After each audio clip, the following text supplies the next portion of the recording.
Hello everyone, आज हम लोग पढ़ेंगे डिजीजेज, इलनेस, सिंड्रोम।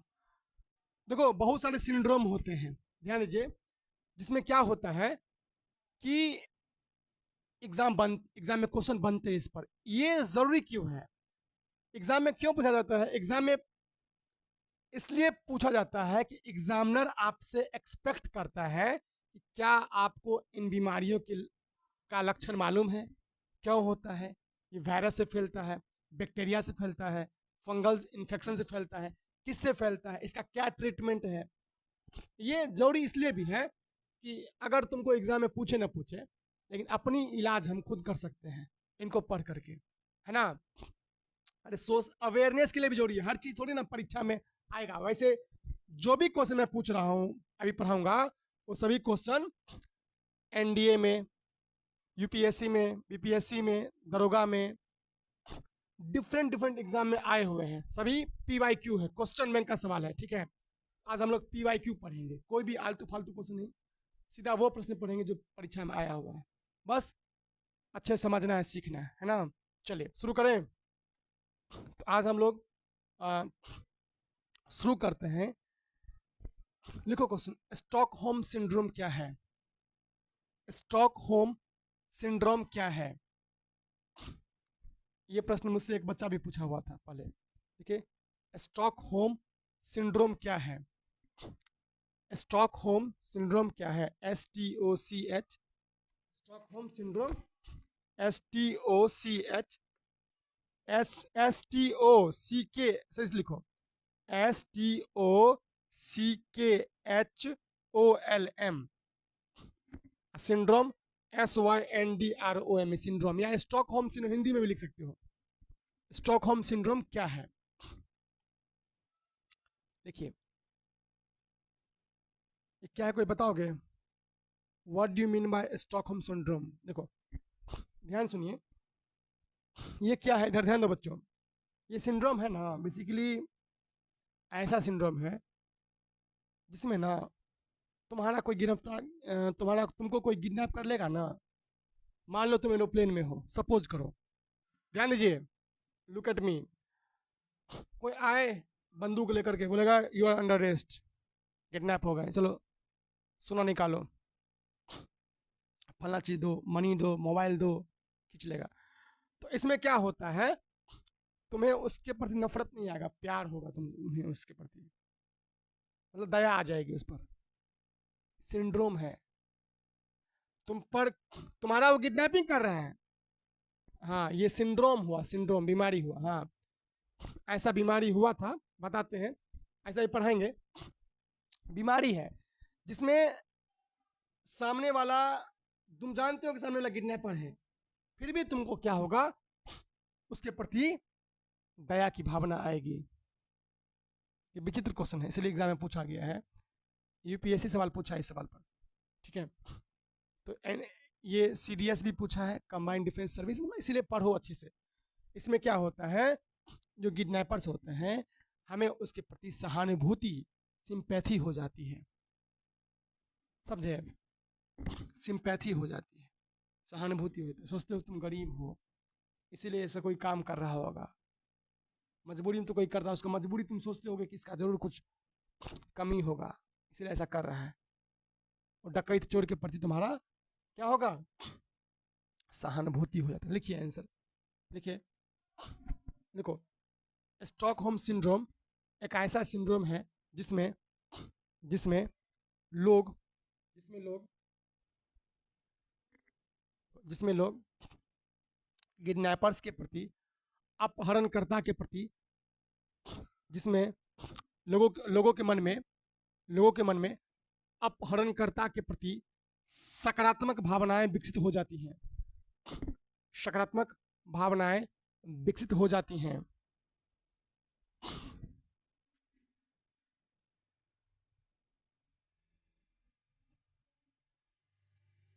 ठीक है, इसमें किडनैपर्स के प्रति, डकैतों के प्रति, किडनैपर्स अपहरणकर्ता या डकैतों के प्रति क्या होता है, पॉजिटिव, सकारात्मक फीलिंग्स आ जाती है, उन पर दया आ जाता है, उन पर दया आ जाती है। ठीक है, दया आ जाता है। ठीक है,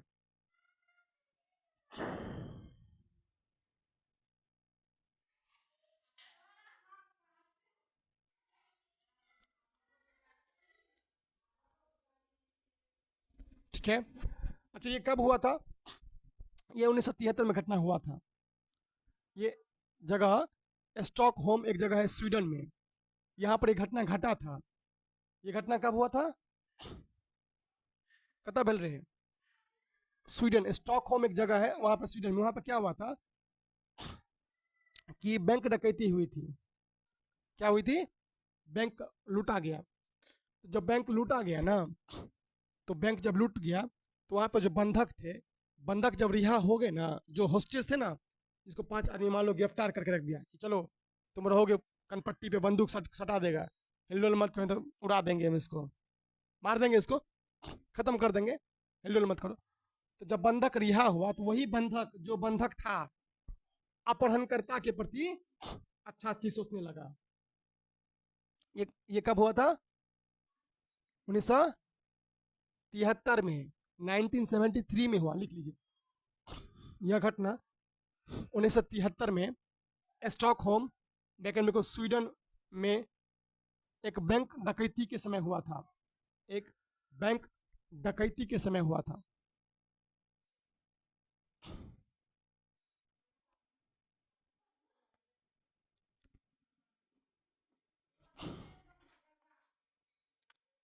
ठीक है,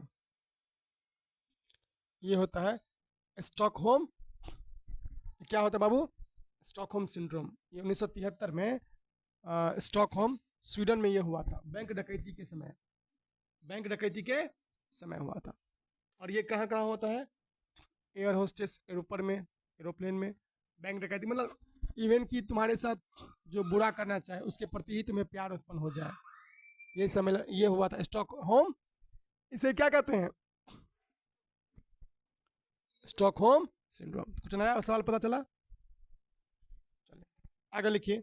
अगला देखो, लिखो, बूढ़े लोगों में कैंसर होने की ज़्यादा संभावना क्यों होती है?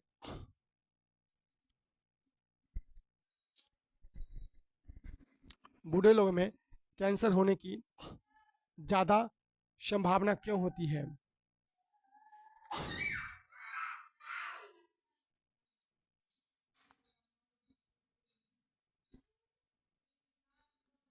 ठीक है,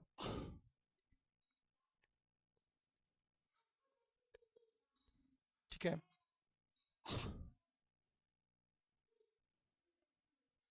देखो, एक क्वेश्चन पूछेगा तो नोटिस करोगे, कैंसर ज़्यादातर किस में होता है? ओल्ड एज में।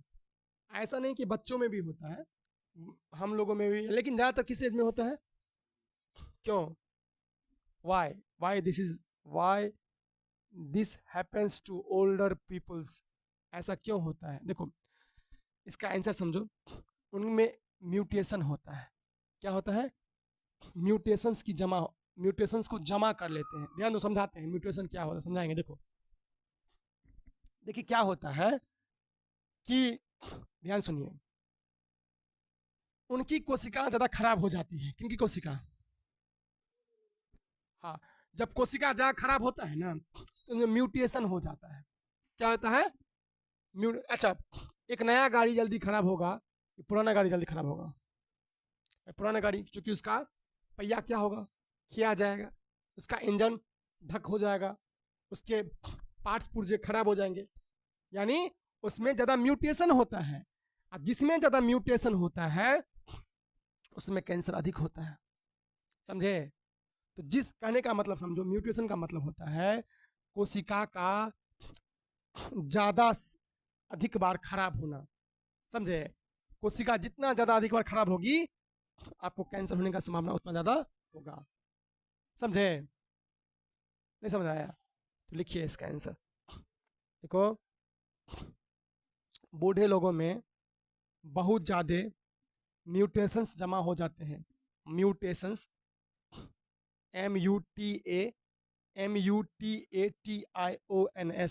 म्यूटेशंस जमा हो जाते हैं।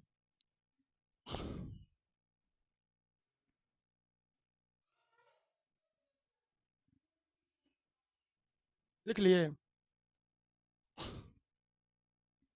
अच्छा, क्या होता है बाबू, ज्यादा म्यूटेशंस हो जाते हैं, तो क्या हो जाते हैं?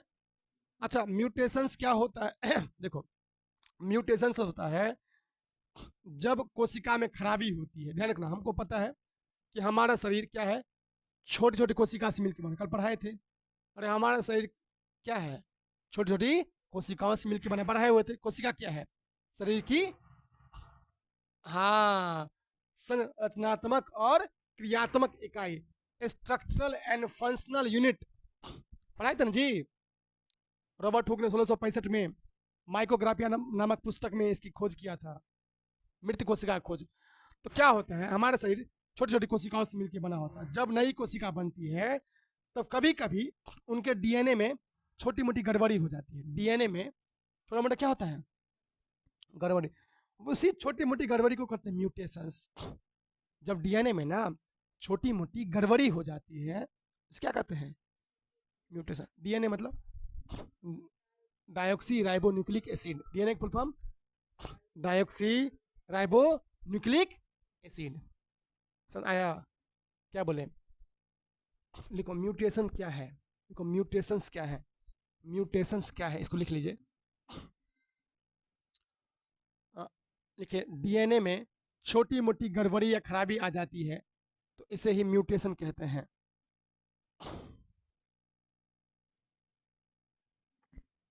ठीक है, डीएनए में छोटी मोटी गड़बड़ी या खराबी आ जाती है, गड़बड़ी या खराबी आ जाती है तो इसे हम, इसी खराबी को हम लोग म्यूटेशन कहते हैं। ये जो चेंजेस होता है ना, म्यूटेट करता है, इसे ही क्या कहते हैं, इसे ही हम कहते हैं म्यूटेशन। म्यूटेशन मतलब परिवर्तन, चेंजेस हो जाता है, डीएनए चेंज हो जाता है, छोटी मोटी उसमें चेंजेस, बदलाव आ जाते हैं।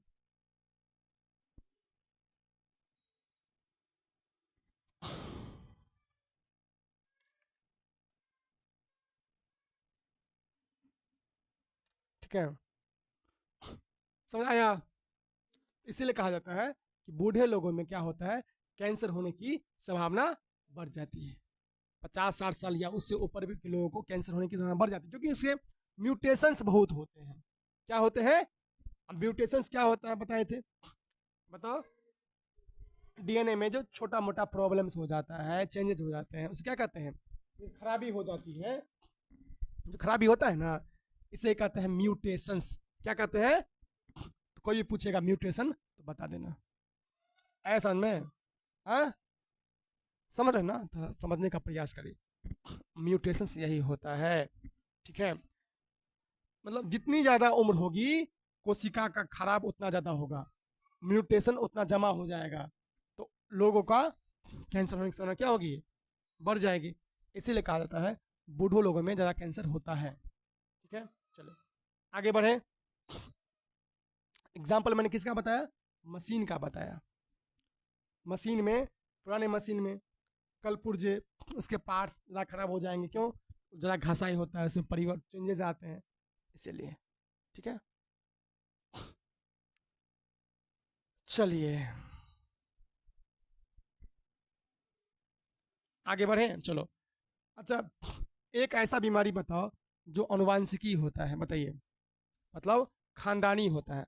पढ़ाए हुए तुम लोग को, जो हमारे खानदानी, हमारे पूर्वज, फोर फादर्स, एंसेस्टर्स, जो हमारे बाप दादा हैं, खानदानी हैं, लोग हैं, मतलब ऊपर ऊपर, मतलब बहुत, तो उन लोगों से ये होता है। नहीं नहीं, चमड़ा, हाँ, देखो देखो, एक बताए थे, नहीं थे बताए तुम लोग को, हीमोफीलिया नहीं बताए थे, हाँ, जिसमें रक्त का थक्का नहीं जमता है, नहीं बोले थे, इंग्लैंड की महारानी को है। कौन बीमारी है जी, हीमोफीलिया। वैसे बहुत सारी बीमारी है, हीमोफीलिया ही नहीं, कुष्ठ रोगी, कुष्ठ बीमारी भी क्या है, बोलो जी, अनुवांशिकी है ना। कुष्ठ बीमारी भी क्या है, अनुवांशिकी होता है, समझे, ध्यान रखना।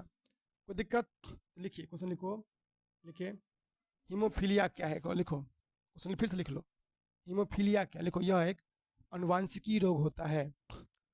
अनुवांशिक मतलब एक खानदानी रोग होता है, अनुवांशिक मतलब खानदानी रोग होता है, जो माता पिता से जो माता पिता से बच्चों में फैलती है, जो माता पिता से कहाँ तक, जो बच्चे होते हैं उसमें फैलते हैं।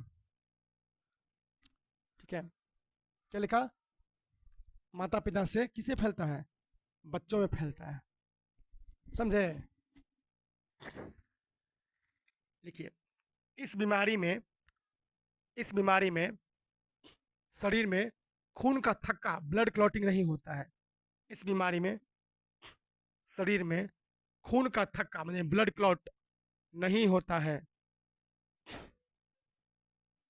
ठीक है, खून का थक्का क्या बोले? नहीं, नहीं जमता, खून थक्का नहीं जमता। अगर कहीं चोट, हाँ हाँ, विटामिन के कारण, फाइलोक्विनोन कल पढ़ाए थे ना, विटामिन के, फाइलो, विटामिन के का साइंटिफिक नाम क्या है? भूल गए? देख के बताओ, देख के बताओ ना। फाइलोक्विनोन होता है। क्या होता है? फाइलोक्विनोन। ध्यान रखना, विटामिन के से रक्त का थक्का, विटामिन के की कमी से। ठीक है, चलिए बताइए, समझ आया? क्लियर? तो हीमोफीलिया कौन सी बीमारी है बाबू? अनुवांशिक। इसमें क्या होता है? रक्त का थक्का। ये किस में था? ब्रिटेन की महारानी में। किस में होता है? इसमें होता क्या, खून अगर कट जाता है तो खून जल्दी बहता, बंद, हाँ, बह जाता है। खतरनाक बीमारी है। ठीक है, फिर इसका, चलिए, अच्छा कुछ कुछ बीमारी बताता है तुमको कैसे फैलता है, बताओ। H1N1 का नाम सुने हो तुम लोग? इसे हम स्वाइन फ्लू कहते हैं, नहीं सुनी हो? नहीं सुनी हो? H1N1 लिखिए, लिखिए, H1N1 क्या है?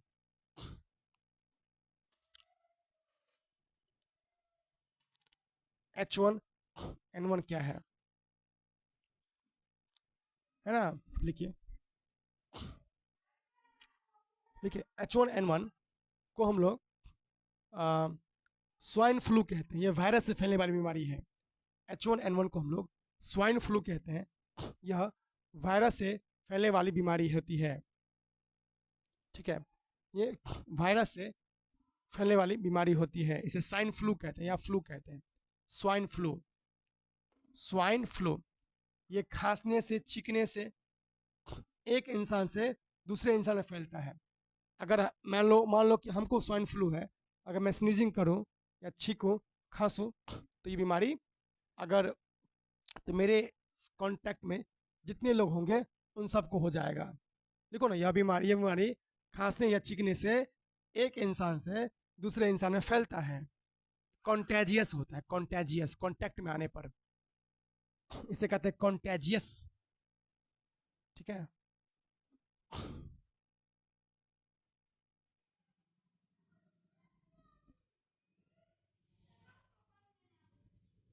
ठीक है, समझ आया?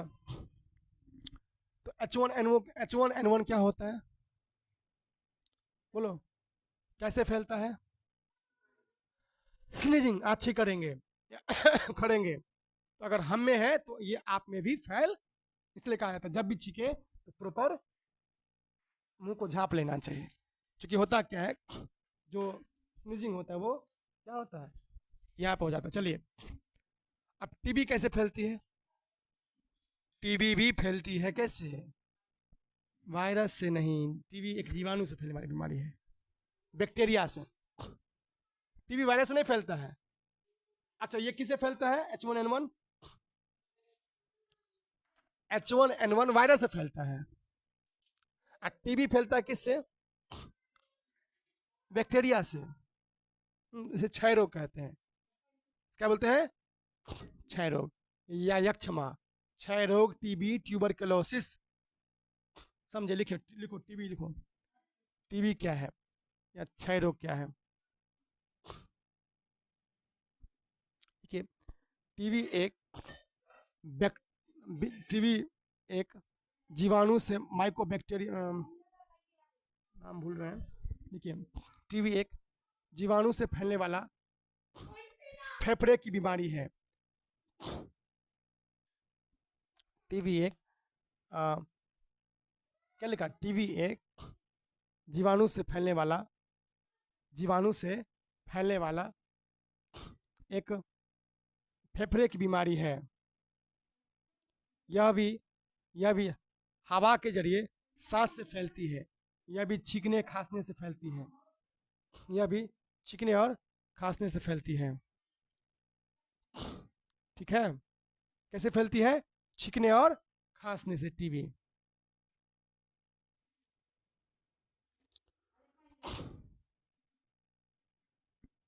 ठीक है, छींकने और खांसने से क्या फैलती है? ये फैलती है। बढ़ा जाए आगे, चले आगे डिस्कस करते हैं। आगे देखो कुछ मच्छर से फैलने वाली बीमारी देखो, जैसे डेंगू किससे फैलती है? कौन मच्छर काटने से? नहीं नहीं, एनोफिलीज से तो मलेरिया होता है ना। तुम जो बताए मादा एनोफिलीज, इससे क्या होता है? बहुत खतरनाक बीमारी मलेरिया डेंगू से होता है। लिख लीजिए, लिखो पहले पहले लिखो मलेरिया, लिखो देखो मलेरिया कैसा फैलता है। लिखो, यह मादा एनोफिलीज मच्छर काटने से फैलता है। मलेरिया जो होती है, यह मादा मतलब फीमेल, फीमेल मादा एनोफिलीज ए नो फहरसीकार लौदर्घीकार अज, मादा एनोफिलीज मच्छर के काटने से फैलता है। ठीक है, मादा एनोफिलीज मच्छर के काटने से फैलता है।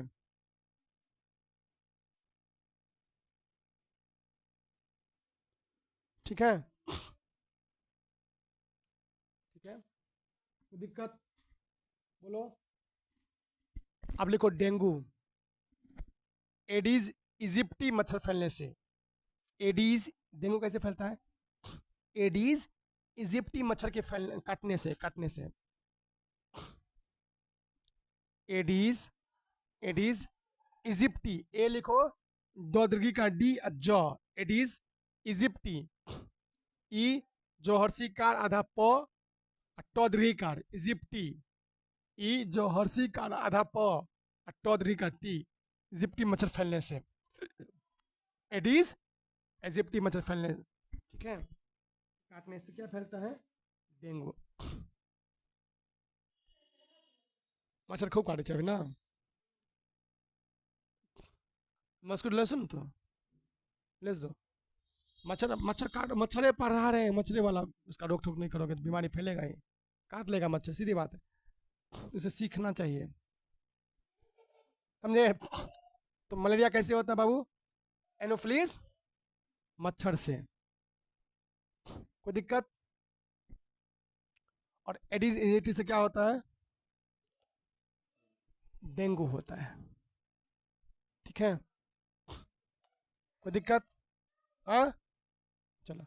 अच्छा, चिकनगुनिया किससे होता है? लिखो, चिकनगुनिया बीमारी है, चिकनगुनिया भी इसी से होता है, एडिस इजिप्टी के काटने से चिकनगुनिया।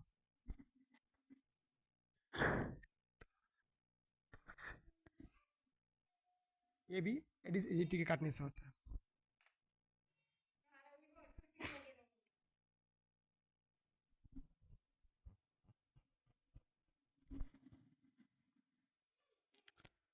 ठीक है,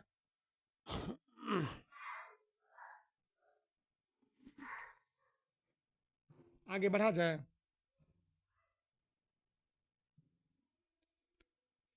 क्या लिखे? नहीं लिखे?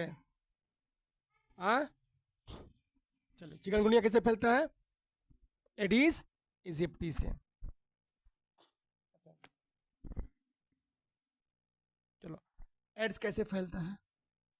एड्स, देखिए, एड्स जो है बेसिकली, हाँ, ये वायरस से फैलता है। एड्स किससे फैलता है? एचआईवी वायरस से। देखो, एचआईवी का मतलब होता है human immuno deficiency virus. HIV जो होता है, ध्यान रखो, सुनो, समझो उधर। एड्स बेसिकली किस वायरस से फैलता है? एचआईवी वायरस से। ध्यान दीजिएगा थोड़ा सा, कोई पूछेगा किस वायरस से फैलता है, तो एचआईवी का full form human, human please सुनो, ह्यूमन, एच मतलब ह्यूमन, आई, हाँ, इम्यून डिफिशियंसी, अभी मतलब वायरस, यानी जब एड्स जो होता है ना, जब एड्स किसी को होता है ना, उसकी देखो हमारे शरीर में इम्यून पावर है, रोग प्रतिरोधक क्षमता है, रोगों से लड़ने की क्या है, वो उसी को कम कर देता है और इंसान की मौत हो जाती है। एड्स क्यों खतरनाक है, ध्यान दीजिए। एड्स इसलिए खतरनाक है, सबसे पहले तुम्हारा जो है ना डिफेंस करने की क्षमता, उसी को मार देगा तुमको। जो हमारे अंदर भगवान ने हमारे शरीर के अंदर कौन सा क्षमता दिया है, बीमारी से लड़ने की क्षमता, रोग प्रतिरोधक क्षमता, इसे कहते हैं इम्यून पावर, इंग्लिश क्या बोलते हैं। तो उसी पर ये डायरेक्ट हमला करता है। जब उसी पर हमला करेगा तो इंसान बचेगा, जब तुम्हारा अंदर से लड़ने वाला जो मशीन है वही खत्म हो जाएगा, तो ऑब्वियस सी बात है तुम्हें छोटा मोटा घाव होगा, कुछ भी होगा। एड्स जब किसी को हो जाता है तो छोटा मोटा घाव भी जल्दी नहीं भरता है, कोई बीमारी जल्दी नहीं छूटता है, छोटा मोटा बुखार नहीं छूटता है, सब पर छोटा मोटा, चूंकि भाई देखो अभी नॉर्मल हो, कट गया बुखार होगा, ठीक हो जाएगा, भर जाएगा। बट जब एड्स होता है तो वो इम्यून पावर खत्म हो जाती है, रोग प्रतिरोध क्षमता खत्म हो जाती है, इस कारण इंसान की जल्दी क्या होती है, मौत हो जाती है। इसलिए खतरनाक बीमारी, इसका इलाज भी नहीं है। इसका इलाज, कैंसर का तो इलाज है, टीबी का इलाज है, डेंगू का इलाज है, एड्स का कोई इलाज नहीं, असाध्य बीमारी है। ऐसा समझ में, एड्स का और इसका इलाज नहीं है। कुत्ते काटने से क्या होता है, हाइड्रोफोबिया, इसका भी इलाज नहीं है। रेबीज, कुत्ता का वायरस अगर तुम्हारे अंदर शरीर में चला गया और उसको तुम इलाज है, मतलब इलाज वैक्सीन कराओ, वो में टाइम से टाइम जितना कहेगा उतना बार वैक्सीन तुमको दिलाना पड़ेगा, टाइम टाइम से। कुत्तों से भी बहुत ज़्यादा दूरी बना कर, बहुत घटिया ये होता है। ठीक है, तो बता रहे हैं आपको। अभी एड्स की बात करेंगे। एड्स जो होता है बेसिकली क्या होता है, किससे फैलता है, HIV लिखो। एड्स किस वायरस से फैलता है, HIV से, human immuno deficiency virus, Hindi में लिख लो नहीं होता तो, human HIV virus, human immuno deficiency virus, human immuno deficiency virus. ठीक है,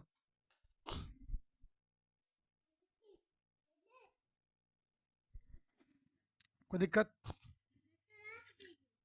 ऐसा में, हाँ ठीक है, जाओ। ह्यूमन इम्यूनो डिफिशियंसी वायरस लिख लिया। लिखो, एड्स कैसे फैलता है बताओ। एड्स फैलने के 3-4 कारण होते हैं। पहला तो होता है असुरक्षित यौन संबंध, असुरक्षित यौन संबंध। देखिए अगर कोई व्यक्ति ऐसा यौन संबंध बनाता है जिसमें बिना कॉन्डोम के बीमारी फैलने का चांस होता है, समझे क्या बोले। असुरक्षित यौन संबंध मतलब अगर कोई यौन संबंध बनाता है, सेक्स करता है बिना कॉन्डोम के, तो उसको फैलने का बीमारी होगा। इसका मतलब ये नहीं कि अगर, इसका मतलब ये भी नहीं है कि अगर कोई आदमी कॉन्डोम का यूज़ नहीं करेगा तो उसको एड्स हो ही जाएगा, ऐसा जरूरी नहीं है। समझ आया क्या बोले,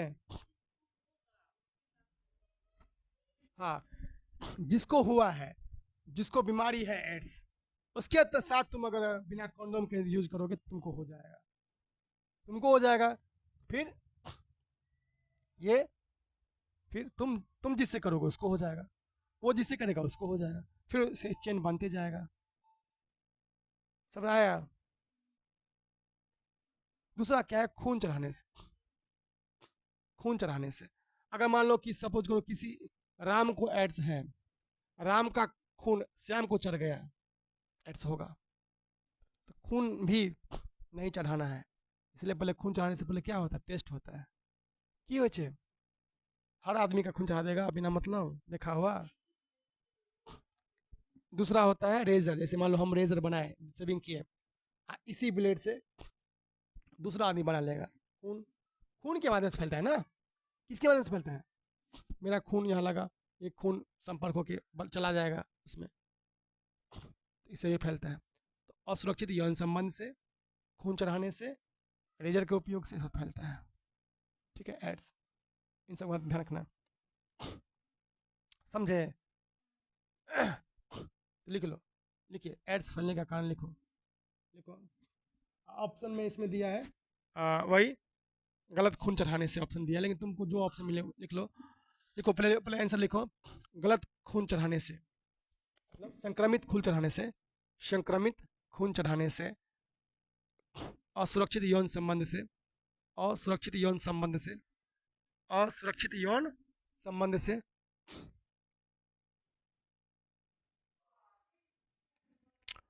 असुरक्षित यौन संबंध से। ठीक है, थर्ड लिखिए, रेजर, रेजर ब्लेड के माध्यम से, रेजर ब्लेड के माध्यम से। लाइट का दिक्कत है, आज लाइट नहीं है इसलिए थोड़ा अंधेरा दिखाई दे रहा होगा। नहीं, बॉल बैठ दिन, ए बॉल बैठ दिन, तुम ही बैठ दिन, बॉल बैठ दो, कौन बता दो।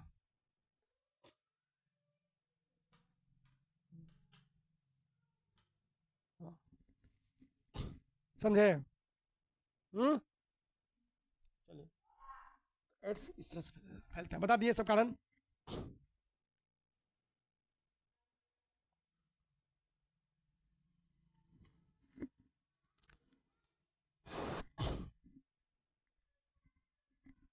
एड्स का फुल फॉर्म, एड्स का फुल फॉर्म क्या होता है? फुल फॉर्म भी पूछता है, देखो सुनिए, HIV समझ में आ गया ना? क्या होता है HIV का full form? Human immuno deficiency virus. तो एड्स का फुल फॉर्म क्या होता है? देखो, ए का मतलब होता है एक्वाइर्ड, ए मतलब, आई मतलब इम्यूनो, डी मतलब डेफिशिएंसी, एस मतलब सिंड्रोम। एड्स भी एक सिंड्रोम है। लिखो एड्स का फुल लिखो, एक्वायर्ड इम्यूनो डेफिशिएंसी सिंड्रोम। ठीक है, एक्वायर्ड इम्यूनो डेफिशिएंसी सिंड्रोम।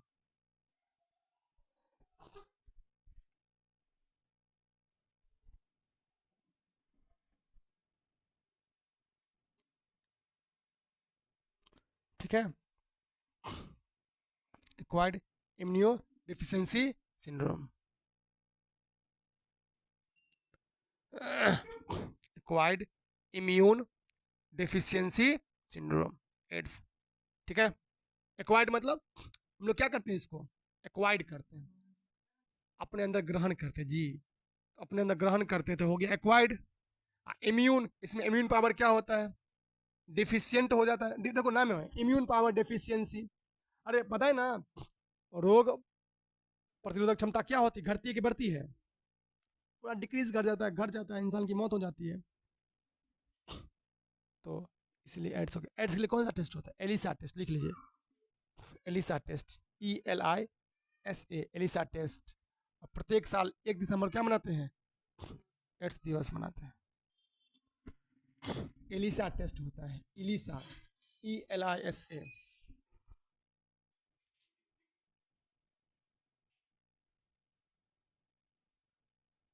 ठीक है, कौन टेस्ट होता है? ELISA test, ELISA।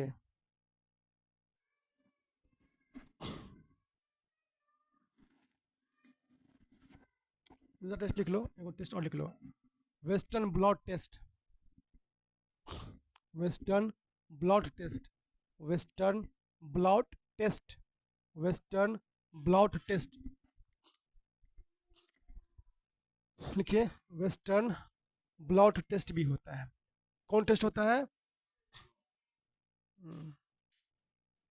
चलिए देखो समझाते हैं, देखिए सुनिए, पूरी बात समझो। एलिसा टेस्ट क्या होता है, ध्यान सुनिए। सबसे पहले करवाते हैं एलिसा टेस्ट, उसके बाद होता है क्या? Western blot test, blot BLOT, blot test. देखो ये क्या समझो, एलिसा का फुल फॉर्म होता है एंजाइम लिंक्ड इम्यूनोसॉर्बेंट एसे। एंजाइम लिंक्ड, एलिसा का भी फुल फॉर्म होता है इंजाइम लिंक्ड इम्यूनो सॉर्बेंट एसे।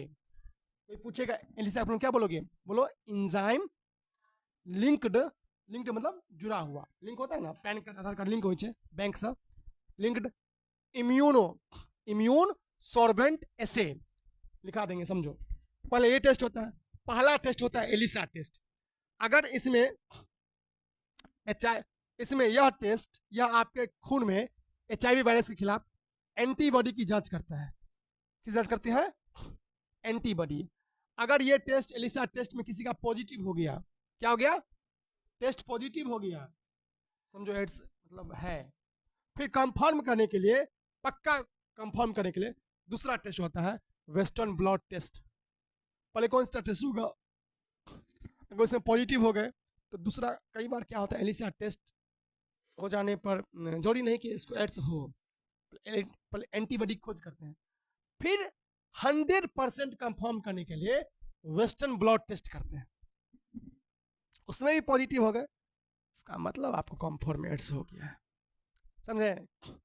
एलिसा में लक्षण मिलता है, लक्षण कंफर्म किस में करते हैं?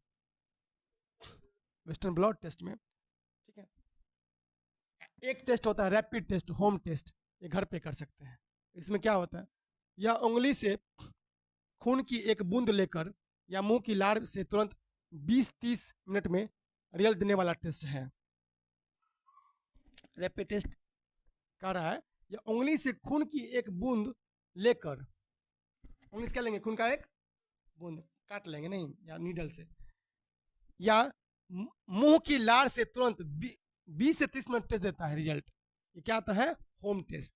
इसके बारे में तुम पढ़ लेना एक बार, लेकिन तुम याद करोगे कौन से? दो ही, एक एलिसा टेस्ट, दूसरा तीसरा होता है होम टेस्ट। ठीक है, घर पर बैठे हम कर सकते हैं। ठीक है, ये कैसे करते हैं इसको एक बार देखना पड़ेगा। समझे?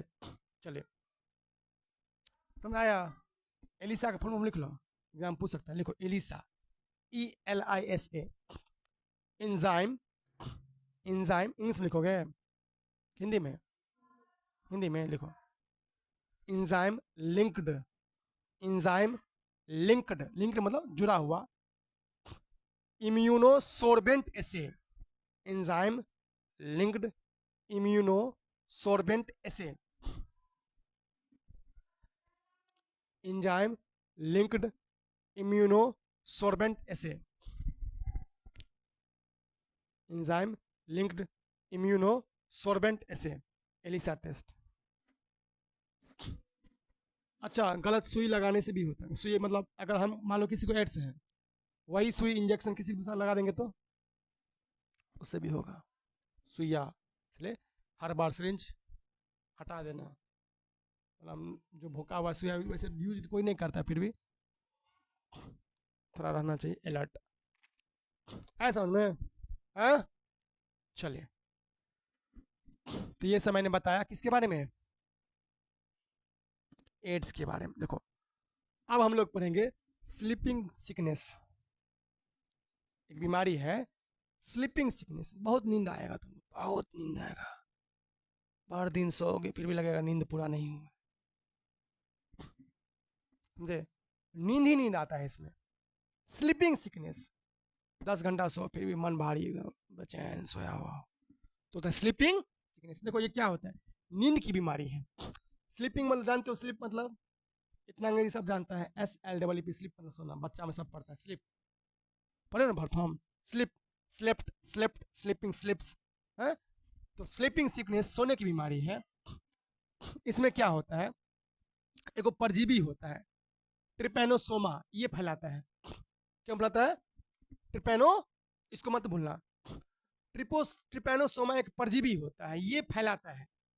ट्रिपैनोसोमा परजीवी है, पैरासाइट है। इससे क्या होता है बीमारी? यही इसका मेन कारण है।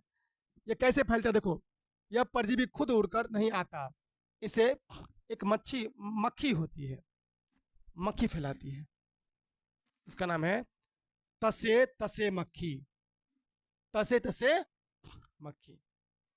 क्या नाम है?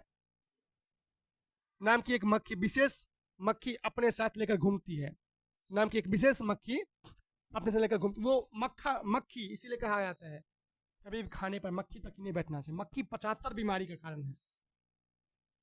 अगर खाना है, भात है, भात में मक्खी बैठा हुआ, कहाँ से आया? लैट्रिन से आया है, कहाँ से आया, नहीं आया। जहाँ हंस रही है देखो।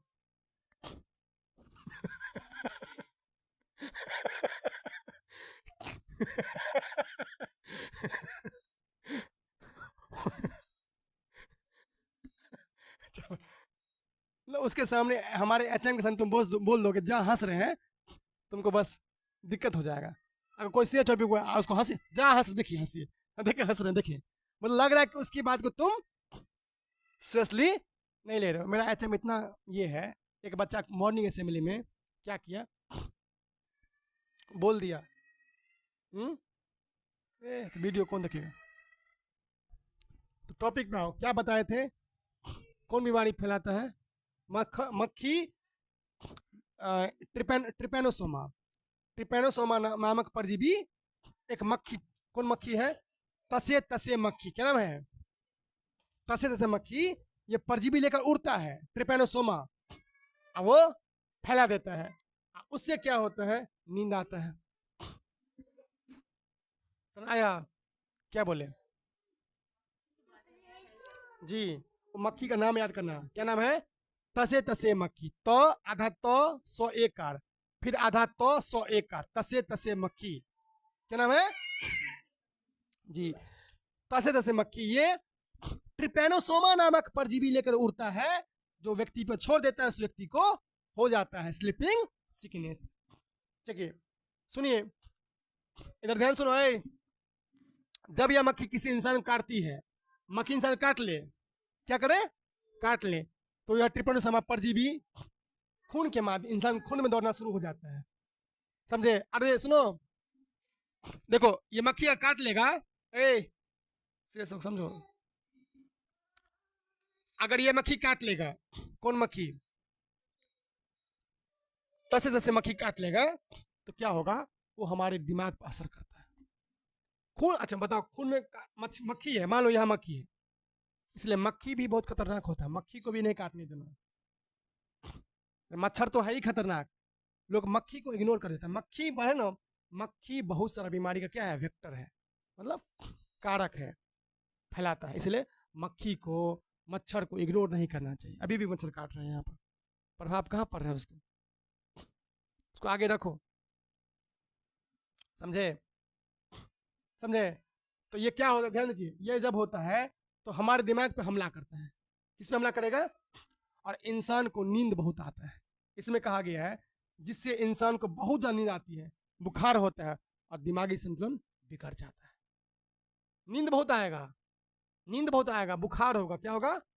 फीवर होगा, और दिमाग का बैलेंस क्या होगा? दिमाग का बैलेंस बिगड़ जाएगा और तुम पागल हो जाओगे, या हम पागल हो जाएंगे। ऐसा ऐसा होता है स्लीपिंग सिकनेस से। समझ आया? मैं सिर्फ बता नहीं रहा, उसका बता रहा हूँ कि कैसे कैसे फैलता है। इसको तुम्हें अपने व्यवहार में परिवर्तन भी करना है, समझे? तो ये कहने का सेंस है। कौन बीमारी बताए? Sleeping sickness. Sleeping sickness, sickness का मतलब होता है बीमारी, कमजोरी। तो लिखिए इसको, स्लीपिंग सिकनेस क्या है? लिखिए, स्लीपिंग सिकनेस क्या है? देखो, स्लीपिंग सिकनेस एक ऐसी बीमारी है जिससे जिसमें इंसान को बहुत ज़्यादा नींद आती है, बुखार होता है और दिमागी संतुलन बिगड़ने लगता है। इसमें इसमें क्या होता है? बहुत ज़्यादा क्या होता है? बोलो। नींद आती है ना, बुखार होता है और दिमागी संतुलन क्या होता है? बिगड़ने लगता है। समझे?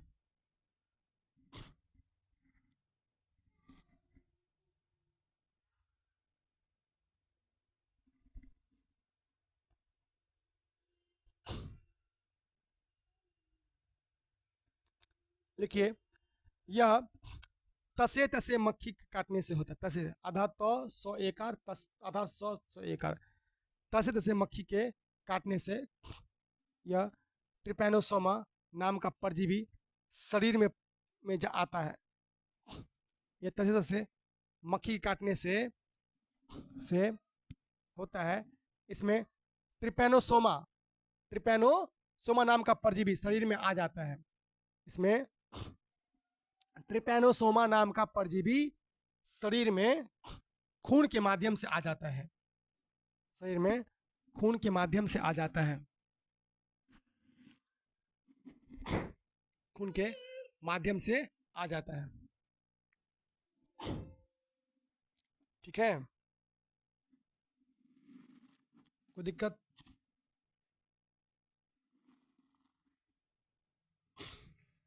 कोई दिक्कत है? देखिए, कौन मच्छर काटने से होता है बाबू? मच्छर काटने, सॉरी, कौन मक्खी काटने से? कैसे से? मक्खी काटने से। और इसमें कौन सा परजीवी होता है? ट्रिपैनोसोमा। ट्रिपैनो, अच्छा, मक्खी के अंदर क्या होता है? ट्रिपैनोसोमा नामक परजीवी। वो हमको काट लेगा, न छोड़ लेगा, तो हम हमारे खून में कहाँ जाएगा? प्रवेश करेगा। प्रवेश करके कहाँ पे हमला करेगा? दिमाग पर। दिमाग में जहाँ नींद आएगा, बुखार होगा, और दिमाग का बैलेंस क्या होगा? बिगड़ जाएगा, और ये बहुत घातक बीमारी है। ठीक, ये समझ में आया? ट्रिपैनोसोमा समझ आया जी? तो ये सब समझो, बहुत जरूरी है। चलिए आगे हम लोग डिस्कस करते हैं। नींद तो आज तो लाइट तो नहीं आया ना। चलो, अब हम लोग पढ़ेंगे बीमारी जॉन्डिस के बारे में। इसके बारे में पढ़ेंगे। जॉन्डिस, जॉन्डिस क्या होता है, कोई बताओ?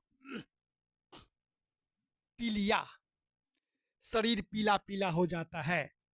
और बच्चा, हर बच्चे को जन्म के बाद होता है जॉन्डिस। छोटा कम मात्रा में हर बच्चे को होता है, मतलब नॉर्मल है ये बात होना।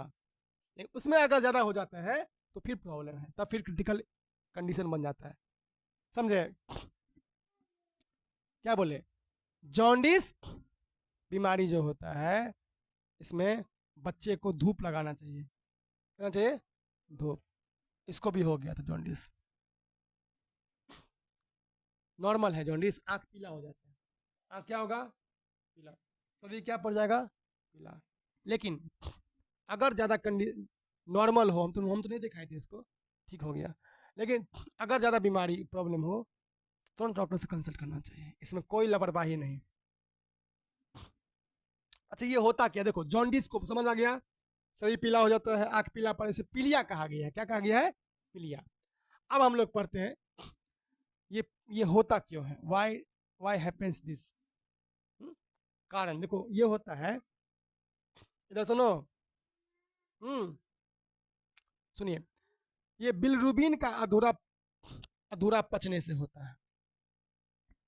बिलरुबिन, अब समझाते हैं, समझाएंगे, समझो, ये इसको समझ लो फिर छुट्टी कर देंगे।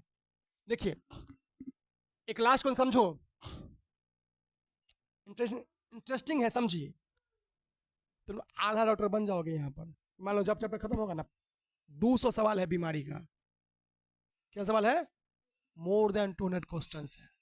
तो आधा बीमारी का डॉक्टर तुम बन जाओगे, थ्योरी के रूप में, प्रैक्टिकल नहीं, थ्योरी के रूप में। तो आधा बीमारी का इलाज कर लोगे, मतलब तुमको अवेयर हो जाओगे।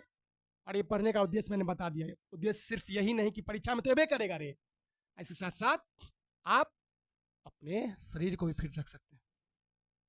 समझे? हाँ, चलो। तो इसमें क्या होता है, बिलरुबिन जो होता है, बिलरुबिन जो हो नहीं पूरा रूप से पूरी तरह पचता नहीं है। समझे? क्या बोले? बिलरुबिन का पूरी तरह क्या नहीं होता है? पूरी तरह से नहीं पचना, या साफ ना होना। साफ, अच्छा, आप बोलेंगे बिलरुबिन क्या होता है? ध्यान सुनिए, बिलरुबिन जानोगे ना? बिलरुबिन होता क्या? आप आपके दिमाग में प्रश्न आता है, सर ये बिलरुबिन क्या है? नहीं समझे बात? ये समझ में आया? जॉन्डिस को हिंदी में क्या कहते हैं? पीलिया। आँख क्या हो जाता है? शरीर क्या हो जाता है? पीला। क्या समझ आया? ये बता दिया कि बिलरुबिन का जो इनकम्प्लीट, पूर्ण रूप से इनकम्प्लीट नहीं होता है, पूर्ण रूप से पचता नहीं है, साफ नहीं होता है, तो पीलिया होता है। अब एक प्रश्न आंसर, बिलरुबिन क्या है? ये समझ गए आंसर, हम टिक कर देंगे। बिलरुबिन है क्या, है ना? पहले इसको लिख लो, एक बार लिख लीजिए तो फिर आगे हम बताते। लिखिए, देखो पीलिया में लिखो जॉन्डिस, JAUNDICE, जॉन्डिस होने का असली कारण क्या है? जॉन्डिस होने का असली कारण क्या है? जॉन्डिस होने का असली कारण क्या है? देखिए, हमारे शरीर में पीला रंग का एक कचरा होता है जिसे बिलरुबिन कहते हैं। ये बढ़ जाता है। देखो, हमारे शरीर में पीला रंग का एक कचरा होता है, समझे? हमारे शरीर में एक पीला रंग का कचरा होता है जिसे बिलरुबिन कहते हैं। यह बढ़ जाता है, बिलरुबिन बढ़ जाता है। पीला रंग का कचरा होता है, यह पूरी तरह यह बढ़ जाता है और यह साफ नहीं हो पाता है। ये पच नहीं पाता। पचना मतलब साफ होना, निकल नहीं पाता है। और यह पूरी तरह पच नहीं पाता है। पच मतलब निकलने के सेंस से यहाँ पे है, ठीक है? निकल नहीं पाता है।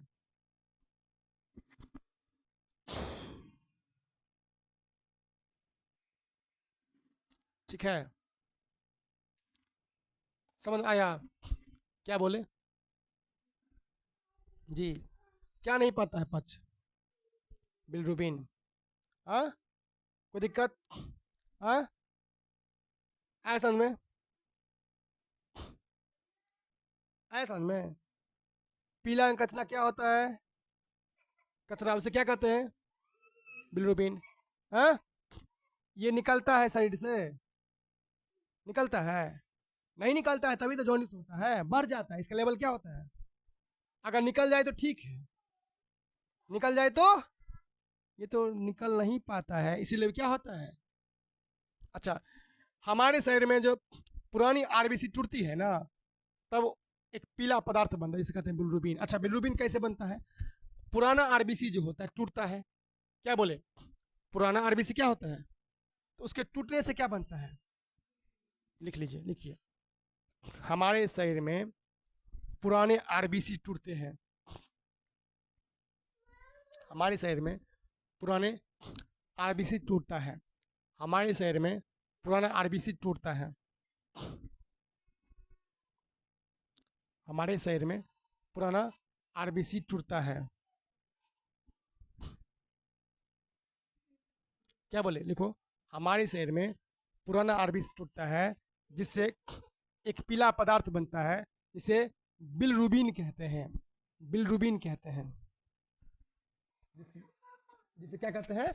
बिलरुबिन। क्या कहते हैं? बिलरुबिन कहते हैं।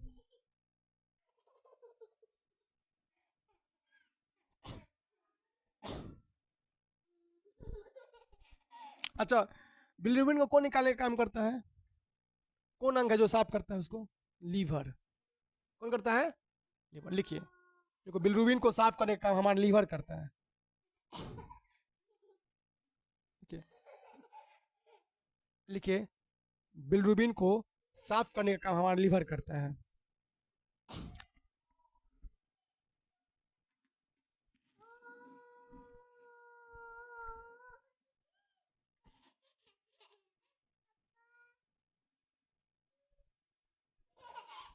क्या लिखे? कौन करता है? लीवर। लीवर जो होता है होइ छै वो बिलरुबिन को साफ करे छै, ऐसा में। अच्छा, लीवर शरीर की सबसे बड़ी ग्रंथि है। Largest gland of the body is called liver. शरीर की सबसे बड़ी ग्रंथि कौन सी है? क्या कहते हैं? और यकृत। क्या कहते हैं? इसे यकृत के नाम से भी जानते हैं। लीवर को यकृत, शरीर की सबसे बड़ी ग्रंथि होती है, लीवर होती है। कोई पूछेगा largest gland of the body, ठीक है? Largest gland of the body, liver. तो एक बार सुनिए, पूरी क्वेश्चन समझो, पूरा कंसेप्ट सिखा देते, समझ लो। तुम ही सीखो। देखो, जॉन्डिस यानी पीला। जॉन्डिस मतलब पीलिया। क्या होता है? मुंह पीला, आंख पीला, नाखून पीला। नाखून भी पीला हो जाता है। आँख, नाक, जी सब पीला हो जाता है। ठीक। अब पीला होता क्यों है? पीला इसलिए होता है कि एक पीला पदार्थ बनता है। क्या बनता है पीला? इसे क्या कहते हैं? बिलरुबिन। बिलरुबिन कैसे बनता है? जो पुरानी आरबीसी होती है, टूटती है ना। देखो क्या बताया, जो पुराना आरबीसी मतलब रेड ब्लड सेल, बताए थे कितना दिन जीता है ये? ए 90 से 120 दिन। 90 से, आरबीसी कितना दिन? 12 13 से 20 से 21 दिन। सॉरी डब्ल्यू माफ कीजिए, डब्ल्यू कितना? 12 से 20 से 21 दिन। डब्ल्यू कितने प्रकार का होता है? 5 प्रकार का पढ़ाए हुए थे, ये सब पढ़ा दिए। अच्छा अभी इस टॉपिक पे आते हैं। तो जब पुरानी आरबीसी टूटता है, जब पुरानी आरबीसी टूटे है जखन, की होइ छै एहिमे, तो एक पीला पदार्थ बनता है, पीला पदार्थ बनता है बिलरुबिन। इसको इसको साफ करने का काम करता है। अच्छा जब लीवर कमजोर हो जाता है ना, तो बिलरुबिन साफ नहीं हो पाता है। जब लीवर कमजोर होता है तो बिलरुबिन, तो इसके कारण हमारा आंख, नाक, कान, जीभ, नाखून सब क्या हो जाता है? पीला, जिसे हम जॉन्डिस कहते हैं, पीलिया कहते हैं। आया समझ में कॉन्सेप्ट? हाँ क्या? जी, ये पूरी कहानी है। चलो रुको अभी, ये तो क्वेश्चन और पढ़ा देते हैं। छुट्टी कर दें? गर्मी लग रहा है? गर्मी लग रहा है? देखो पढ़े वाला गर्मी नहीं लगे, पढ़ने वाला गर्मी नहीं लगेगा। अरे गर्मी सबको लगे, लेकिन मेंटली कंट्रोल कठिन ओकरा। चलो लाइट आ जाता ना तो थोड़ा ठीक रहता है थोड़ा। हाँ। चलिए रहने ही दो आज, ठीक है। बाकी कल थोड़ा हम उसको मेहनत करके, कल तुम लोग एक्स्ट्रा पढ़ा देंगे, ठीक है? हालांकि पढ़ा दिए हैं, लाइव में 1 घंटा चल गया है, मतलब 1 से 1.5 घंटा मेरा चलता है रोज। और सब वीडियो तुम देख भी सकते हो यूट्यूब पर, कहीं देखने का मन हो तो देख सकते हो ऑनलाइन, समझा?